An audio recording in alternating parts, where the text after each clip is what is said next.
Cuma terkadang kita tidak sadar, kadang kita tidak merasa bahwa apa yang selama ini kita inginkan, apa yang selama ini kita minta sudah dikasih sama Allah. Sehingga terkadang tidak kelihatan, terkadang kita tidak merasa. Susu yang terbanyak kita mengingkari dan zalim. Sebagaimana Allah berfirman, "Wa ataakum min kulli ma sa'altumuh, wa in ta'uddu ni'matallahi la tuhsuha, innal insana lazalumun kafar." Dan Allah Ta'ala telah memberikan, telah mendatangkan apa-apa yang kalian minta, apa-apa yang kalian inginkan. Dan jika kalian ingin menghitung-hitung berapa banyak nikmat Allah yang sudah kalian dapatkan, apa yang sudah kalian terima, apa yang telah kalian gapai, maka la tuhsuha, kalian tidak akan sanggup untuk menghitung dan menilainya. Sesungguhnya manusia benar-benar zalim dan sangat pengingkar. Allah Ta'ala tatkala memberikan sebuah anugerah nikmat kepada hambanya, kepada satu kaum, Allah tidak akan pernah merubah, Allah tidak akan pernah menghilangkan dan melenyapkannya sampai hamba tersebut yang menjadi penyebab dan sebab nikmat itu dicabut dan diganti oleh Allah dengan yang lain. Sebagaimana Allah Ta'ala berfirman dalam surah Ar-Ra'd, "Innallaha la yughayyiru ma biqaumin hatta yughayyiru ma bi anfusihim. Wa idza arada Allahu biqaumin su'an fala maradda lahu ila akhir al-ayah." Sesungguhnya Allah tidak akan merubah keadaan satu kaum sampai kaum tadi merubah diri-diri mereka. Makna ayat, dikala tadinya seorang hamba mereka bergelimpang dalam nikmat, bergelimpang dalam kebahagiaan, kenikmatan, maka nikmat itu akan hilang, nikmat itu akan dirubah oleh Allah karena dia tidak pandai mensyukuri dan menggunakan nikmat tersebut. Apa yang memang semestinya nikmat itu digunakan.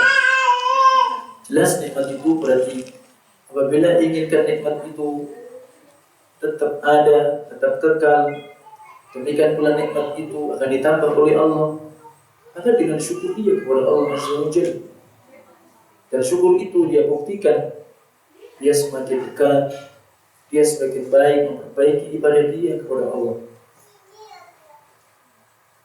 Itu maknanya. Sehingga tatkala kemudian dia justru kufuri nikmat tersebut, dengan dia lupa dengan Rabb-nya, kemudian dia justru melanggar rambu-rambu Allah, dia tidak tunaikan hak Allah, maka itu menjadi sebab Allah ganti, sehingga akhirnya dia menjadi pelaku maksiat yang semisalnya. Sehingga yang berubah sebab nikmat tadi menjadi nikmat karena mereka. Dan tanpa ragu bahwa disebutkan dalam ayat, "Fakafarat bi an'amillah fa'adzaqaha Allahu libasal ju'i wal khauf bima kanu yasna'un."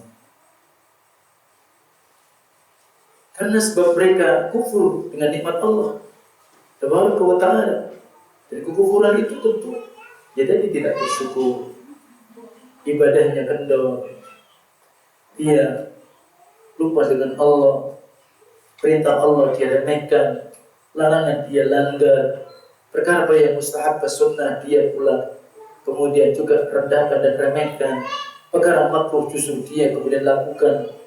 Maka yang demikian tadi menjadi sebab digantinya nikmat Allah tadi. Dan apabila Allah tatkala mengendaki pada satu kaum sebuah keburukan, ingat, maksudnya Allah mengendaki keburukan itu bukan Allah disifati, disadarkan dengan Allah ini buruk, tidak ada.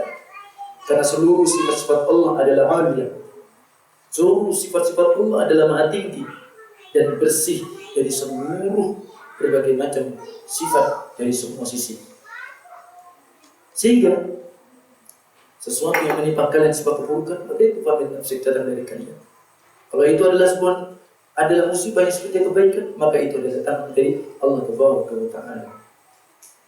Nah, barakallahu fikum. Maka ini, jika Allah kemudian sebab kekufuran tadi, akhirnya Allah merubah keadaan kaum tadi yang tadi bergelimang dalam kenikmatan, akhirnya berubah menjadi sebuah azab, siksa, keburukan. Maka apa yang terjadi? Fala maraddalah, tidak ada siapa yang sanggup untuk menolaknya. Tidak ada yang sanggup menolaknya. Maka barakallahu fikum. Maka ini makna ayat ini. Sehingga Rasulullah SAW mengatakan beliau bagaimana berdoa kepada Allah Subhanahu wa taala, Allahumma inni a'udzu bika min zawali ni'matik. Ini di antara perlindungan Rasulullah SAW. Ya Allah, aku berlindung kepadamu dari engkau lenyapkan nikmat-nikmatmu. Allahumma inni a'udzu bika min zawali ni'matik. Maka tadi diingatkan di antara sebab penyebab nikmat dihilangkan oleh Allah, dicabut oleh Allah dan digantikan oleh libasal ju'i wal khauf. Fa'adzaqaha Allah libasal ju'i wal khauf. Allah ganti yang tadinya dia di atas keamanan, dia tadi di atas kenikmatan, harta, rizki melimpah, apa yang diinginkan. Akhirnya Allah kemudian berikan musibah, berikan malapetaka, berikan wabah. Nah, kenapa? Karena kekufuran tadi, ya, karena kemaksiatan tadi. Akhirnya digantilah libas al-jumi wal khauf, pakaian kelaparan dan rasa takut.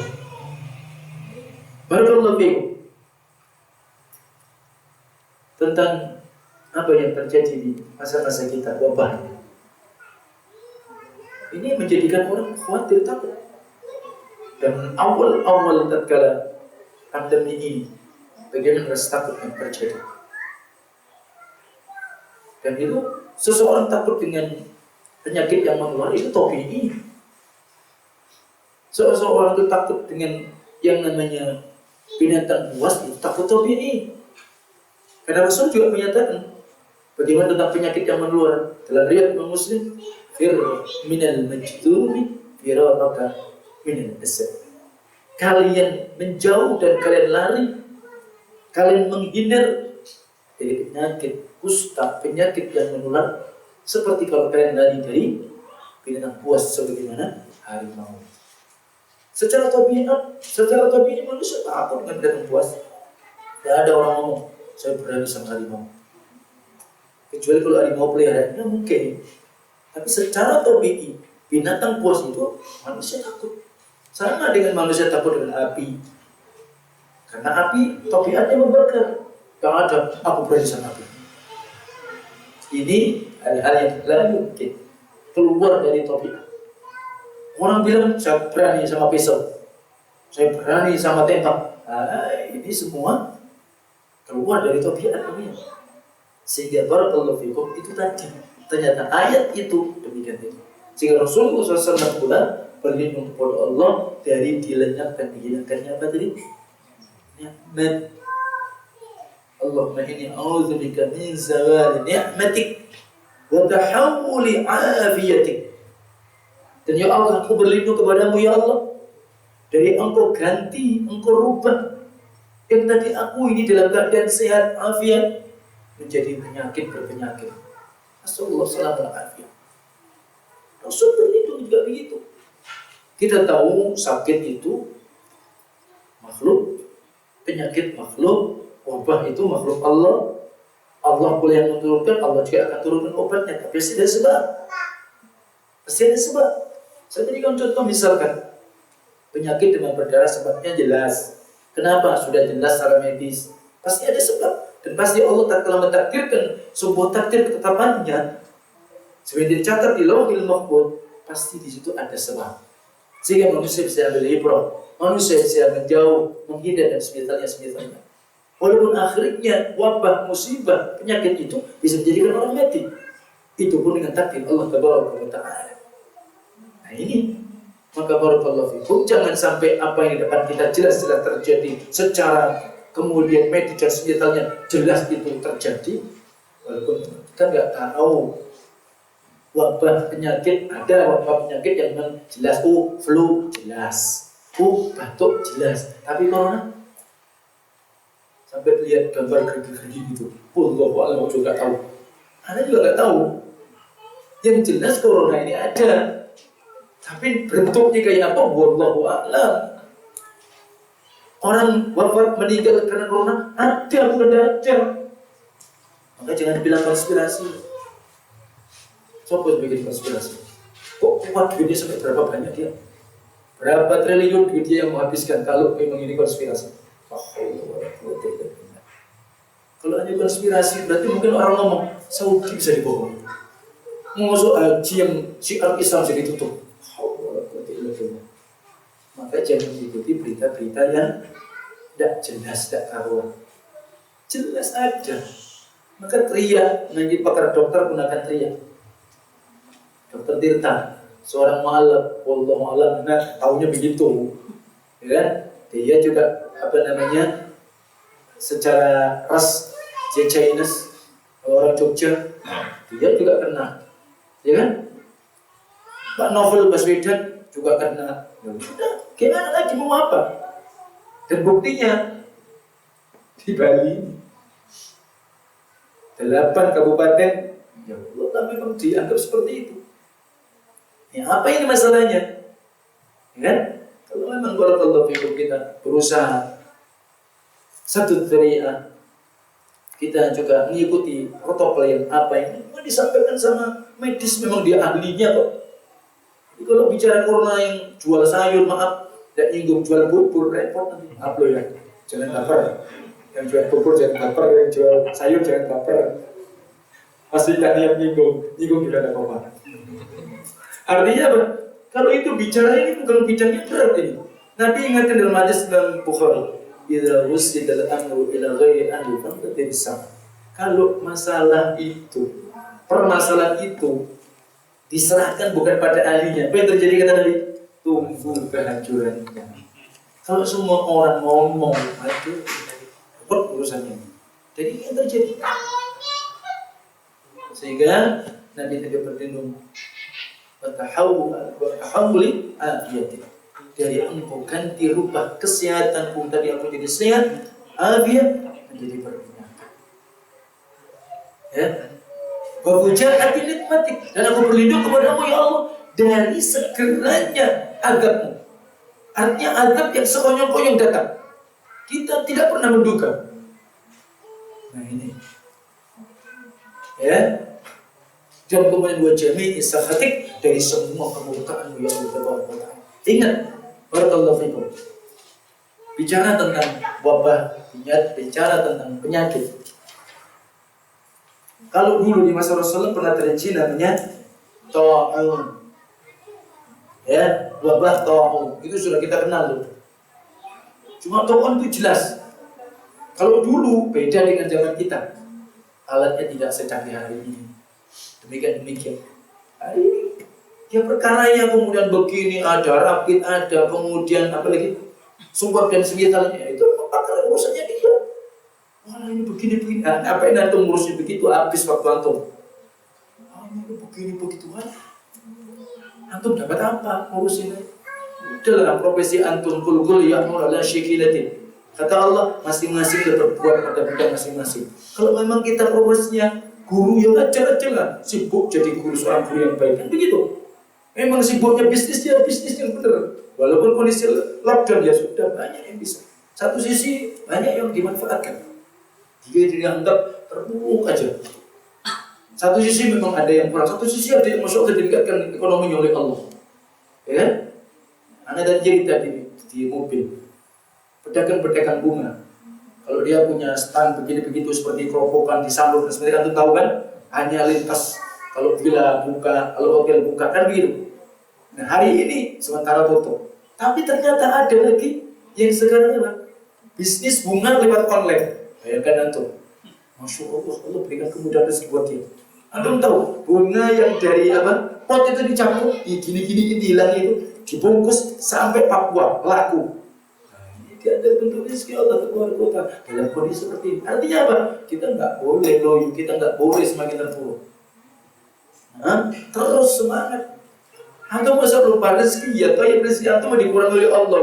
Mana dulu sebulan dapat, Masya Allah, berapa anggaplah 200 juta. Sekarang dapat 1 juta susah. Ya sudah, rezeki antum sekarang dikurangi sama Allah. Tapi rezeki antum kan masih kan? Masih. Lalu memang ada masa lewat Allah uji antum. Wa nabluukum bisyarri wal khairi fitnah. Allah kadang uji antum dengan keburukan, kadang Allah uji antum dengan baik. Kalau antum dikasih duit terus, kasihnya 200 juta, bingung dompetnya dulu, mau buat kemana. Akhirnya bingung nyimpen duit. Itu Allah ini ngatur seperti itu. Kalau saya Ustaz pengen duit banyak gitu, karena gitu ya. Allah yang ngatur. Jadi, Masya Allah, hamba ini dikasih sekian rezeki sama Allah, supaya dia nanti tidak lupa darah dan siatanya. Itu Allah ngatur. Jadi artinya apa? Kita mesti ngelihat orang yang ada di bawah kita, jangan lihat orang di atas saja. Begitu pandangan kita dalam masalah kita seperti itu. Unzur ila man huwa asfal minkum wa la tanzur ila man huwa fawqakum. Kalian pandang, lihat, ukur orang yang di bawah kalian, jangan lihat orang di atas kalian. Barakallahu fikum. Sehingga pernah terjadi, tapi ingat, kalau itu ada Allah yang mendadak senyatanya sama. Saya antum kaget juga. Kok tiba-tiba COVID-19, Corona. Siapa yang luka? Ayo coba. Anda sebagai motor sudah siap jamaah mau berangkat bulan Ramadan. Tak jadi gagal. Berapa banyak jamaah? Kaget semua kita. Kita berharap hanya sebulan 2 bulan. Begitu kita punya ini, Masya Allah, kita doa sama Allah. Ternyata tidak terasa sudah setengah tahun. Tidak tahu sampai kapan ini. Terus siapa yang menentukan? Allah. Apa kita nggak akan menunggu sebab-sebab? Iya, sebabnya ada. Sahabat Ali bin Abi Thalib ditanya, dan waktu itu beliau menjelaskan tentang bagaimana hakikat bala musibah. Ma nazzalallahu al-bala illa bidzambin wa la rufi'a minhu illa bi taubatin. Allah tidak akan pernah menurunkan sebuah bala wabah itu karena sebuah dosa, dan Allah tidak akan pernah mengangkat bala itu kecuali apa? Taubatin nasuh. Ingat, kalau Al-Quran menyebutkan ya ayyuhalladzina amanu tubu ilallahi taubatan nasuha. Yang beriman bertaubatlah kalian kepada Allah dengan taubat yang bersih. Taubat itu setahu kita mungkin kalau orang itu meninggalkan yang haram. Mungkin paham kita begitu. Padahal makna taubat bukan itu. Dia itu tadinya meninggalkan yang perintah, melakukan apa yang dilarang. Yang diperintahkan oleh Allah dia tinggal, yang dilarang tak dilakukan. Berarti kalau dia disebut dengan taubat, arruju ilallah, sesuatu yang tadi diperintah Allah disebutkan dalam Al-Quran, disebutkan dalam Sunnah, dalam agama seperti itu. Ada perintah, ada larangan. Jangan kita dianggap kemudian dibiarkan begitu saja. Tapi Allah kita diperintah dengan dilarang. Yang tadinya perintah Allah mana yang kita belum tunaikan itu. Kalau ini belum, anggaplah sholat kita masih belum sempurna, belum khusyuk dan sebagainya, mesti harus diperbaiki. Kalau tadinya kita melanggar, berarti ditinggalkan. Itu baru taubat wajib namanya. Yang diperintah ditinggalkan, harus dilakukan. Sesuatu yang tadinya dilarang dia lakukan, harus berhenti. Itu baru taubat wajib. Namanya muqtasidun. Orang-orang yang mencukupkan sederhana di situ saja, menjalankan perintah, meninggalkan larangan, sebatas itu. Tapi padahal yang diinginkan adalah apa? Bagaimana dia menjadi minal muqarrabin dan termasuk apa? Sabiqun bil khairat. Orang yang dekat dengan Allah dan orang yang berlomba dalam kebaikan. Ini apa? Orang yang dia bertobat di samping yang wajib, maka yang mustahab juga dia tobat. Artinya apa? Dulu sunnah dia remehkan. Dia tidak pernah tinggalkan salat rawatib. Dia tidak pernah tinggalkan dia tidak pernah melakukan salat qiyamul lail. Dia dulu tidak pernah salat duha. Demikian. Sekarang harus dia tunaikan.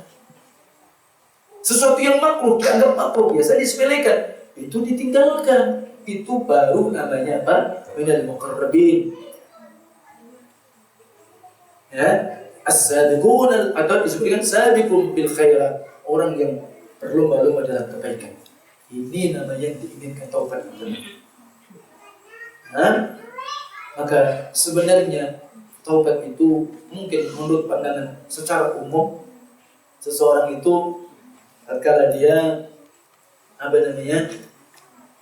hanya meninggalkan larangan. Ada yang lebih butuh lagi perintah-perintah Allah yang mana yang harus ditunaikan secara maksimal. Itu yang mesti harus diperhatikan. Nih, berarti ibadah kita gimana? Sholat kita ini sudah sesuai atau belum? Puasa kita dan sebagainya, itu yang mesti, karena itu kebutuhan kita. Bentuk syukur kita kepada Allah. Dan persepsi kita tentang sholat yang kita tunaikan 5 waktu yang Allah wajibkan, itu jangan menjadi beban ke kita. Tapi justru persepsi kita bagaimana kita harus dirubah apa? Itu bentuk syukur terima kasih saya kepada Allah. Itu pun baru syukur wajib. Rasulullah SAW, bayangkan, beliau bagaimana mencegah sholat malam sampai kaki beliau bengkak. Ditanya, kenapa? Bukankah dosamu yang lalu diampuni oleh Allah? Kalau dia tempat kata puji, belum ada apa? Afala aqulu abdan syakur. Apa aku enggak boleh jadi hamba Allah yang bersyukur? Coba bayangkan.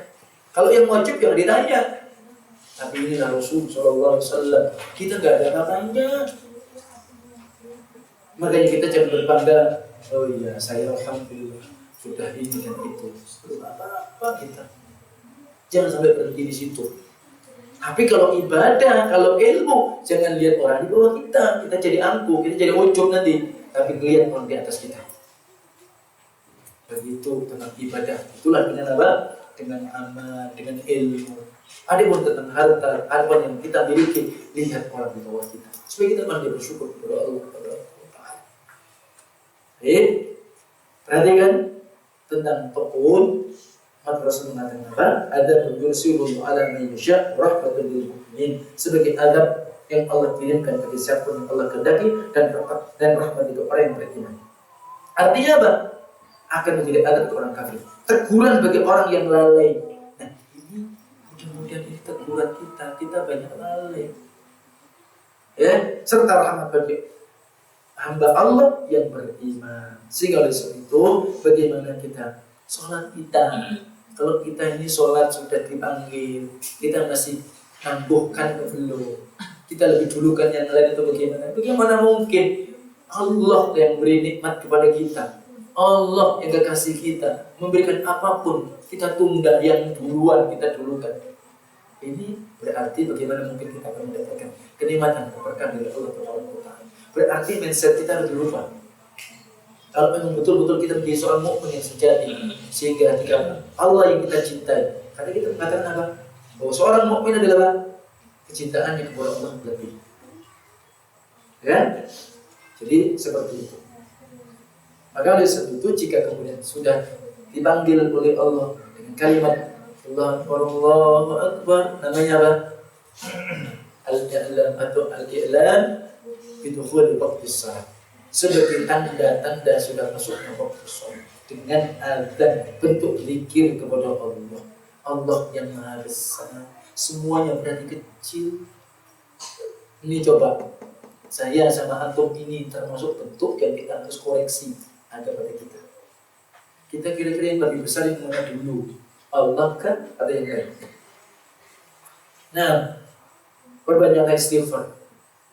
Mohon ampun kepada Allah, berarti bagaimana zikir pagi dan sore kita? Kira-kira gimana, kita sudah istiqomah atau tidak? Kalau antum hafal, alhamdulillah. Kalau tidak baca, gimana mungkin antum akan penjagaan diri antum? Salah satunya jangan lupa Bismillahirrahmanirrahim, la yadurru ma'asmihi syai'un fil ardi wala fis sama'i wa huwas samiul alim. Ini termasuk penjagaan kita dari penyakit wabah. Kalau kita tidak rajin terus gimana? Tak punya benteng kita. Istighfar kepada Allah. Rasulullah SAW saja setiap hari tidak kurang dari 70 sampai 100 istighfar. Rasulullah SAW akan berbanyak istighfar. Ibadah kita banyak, kemudian berdoa, termasuk doa untuk kepentingan kita dan kemudian kepentingan kaum muslimin. Barakallahu fikum. Sudah isya belum? Sudah ada yang bunyi. Kurang berapa menit? Berarti tadi mendahulu ya. Jadi itu. Maka besok itu semua dibahas dalam Islam tentang bagaimana permasalahan ini, dan kita diperintahkan untuk apa? dalam Al-Quran ini renungan dan termasuk akidah yang benar dalam surat An-Nisa.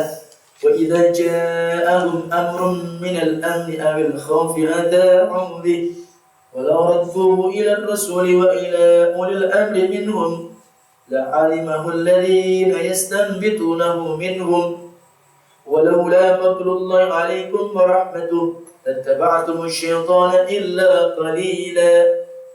Dan apabila datang kepada mereka sebuah urusan, sebuah perkara dari keamanan, dari rasa takut, ya, mereka mudah begitu disebarkan.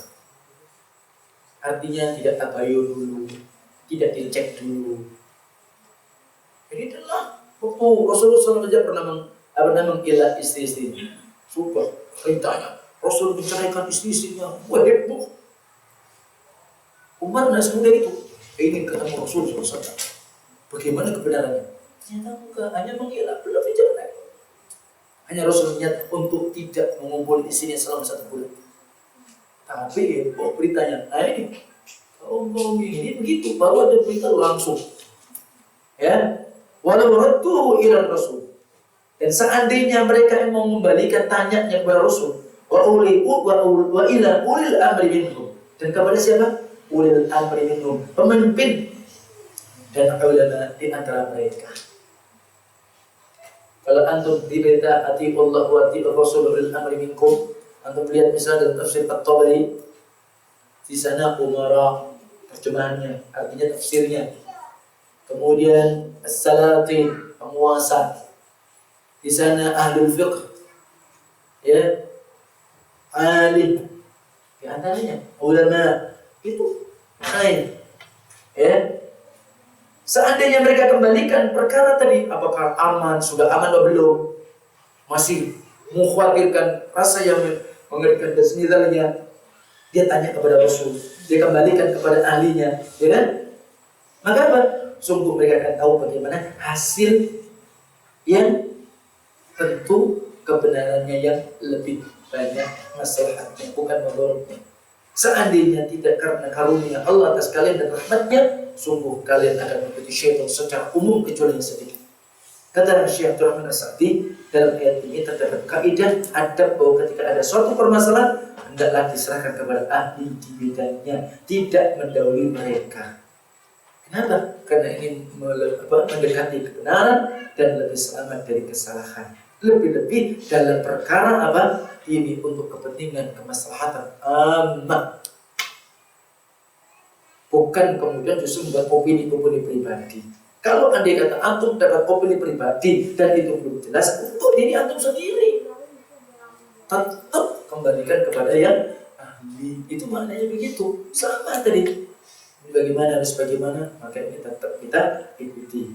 Nah, barakallahu fikum, tentu bahwa terangkatnya hilangnya Allah ini karena semua kita, kalau kita mentaat dan semisalnya, ya sebagaimana kita, ya berusaha, jangan kita sepelekan. Dan ini bentuk taat kepada ulil amri, bentuk ketaatan. Kalau antum baca dalam kitab atau bari Rasul sampai di situ disebutkan hadis Nabi, man atau ani faqad atau Allah, awan atau al-ani faqad atau ani, kata Nabi. Barang siapa yang taat kepadaku, taat kepada Allah. Siapa yang taat kepada pemimpin, beri taat kepada aku. Ya, man asal-ani faqad asallah. Wa man asal al-amir faqad asalni. Tapi siapa yang menyelisihi dan mendurhakai pemimpin, dia mendurhakai Allah. Aku berarti mendurhakai Allah, dan siapa mendurhakai pemimpin sama dengan mendurhakai apa, kata Rasul sallallahu alaihi wasallam. Jadi jangan sampai, kalaupun bagaimanapun, jangan sampai kita termasuk orang-orang yang menyepelekan imbauan yang sudah-sudah seperti itu. Terserah apa nanti wes begini dan begitu. Ya, maka ini penting, dan sehingga ingat perintah Rasulullah SAW, kita juga tahan lisan kita, perbanyaklah untuk di rumah. Kalau betul-betul tidak ada hajat yang kuat, dan banyaklah menangis akan kesalahan dan dosa-dosa kalian. Ini di antara keselamatan yang penting. Barakallahu fikum. Maka ini di antara hal yang penting saya sampaikan, dan alhamdulillah Islam kami yang sempurna, tidak yang tidak ada oleh Islam, dan berarti kita harus belajar Islam, berarti harus belajar Islam dengan ilmu, itulah Al-Quran dan Sunnah Rasulullah dengan pemahaman salafus saleh, pemahaman yang kekasih terbaik, itulah sahabat, kemudian tabi'in dan tabi'ut tabi'in. Itu dulu insyaallah taala, karena sudah isya dan saya masuk isya. Sama tadi, insyaallah sedikit nanti kita akan memberikan ba'da salat isya insyaallah. Subhanallah wa bihamdika